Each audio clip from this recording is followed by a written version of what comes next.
Hi, real quick, I'm gonna talk about relativity, special and general theory by Albert Einstein, and how it can be recast into gears, such as a clock, because Einstein was a patent clerk specializing in clock making. Okay, in that time, Einstein was a patent clerk, working on a lot of inventions relating with keeping time more and more accurately, which was a big field in those days. So the theory of relativity is actually a theory of time and space.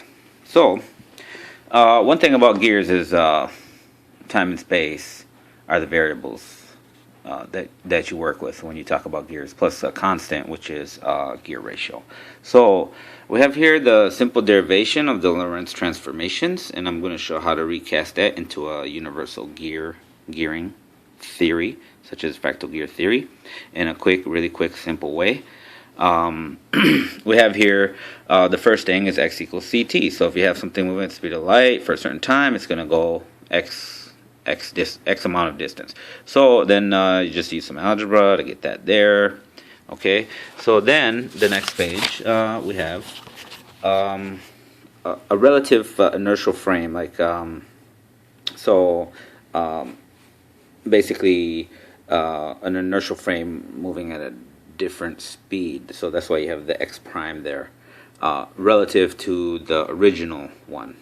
In other words, I'm on a spaceship flying, so my coordinate system is x prime, and I'm observing you who are on Earth, not moving, so your coordinate system would be x. So this is how to relate the measurements that we discover, the quantum measurements relating with quantum fields and radiation and things that move at the speed of light. So anyway, we have this relation here, which they must satisfy. So the one coordinate system is transformed into the other coordinate system by a constant, just like gears. So this is actually an equation of gears, and you can reference gearing equations, and you can know that. So that's going in the positive x-axis, because c here is a constant. It's neither negative or it's always positive. So this is why they come up with an equation for the positive direction, and then down here is an equation for the negative direction. So you have a gamma and a mu. They had a typo there where it says lambda. So what we do is we add these two equations that only work in certain parts of the axes. So they're actually discrete equations. They have a discrete domain. So then we combine them to get the a and b here. We combine those two equations, 3 and 4, to get a and b. It's all quite simple algebra, high school algebra. There's not much complicated about it. So then we obtain these equations using the a and the b from 3 and 4. It's all simple algebra. You can try it and do it yourself. Finally, we have here that x equals b over a times ct. So we said that b and a are essentially a fancy way of writing a gear ratio, multiple gear ratios adding together, which would happen if you had a giant gearbox. You would have to add all the aspects of the gear ratios. So what we're saying here, in equation 6, okay, we just say the velocity is equal to b over a times c. Okay, that's recasting that equation and using the origins of k prime relative to k as it's written there. So, but if you look at this equation here, you can rewrite it as gamma minus mu over gamma plus mu times c. I forgot to write the times c right there. So what is that? It's saying one velocity is equal to a gear ratio times another velocity.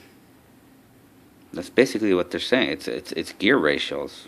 if you really think about it, if you really look at it.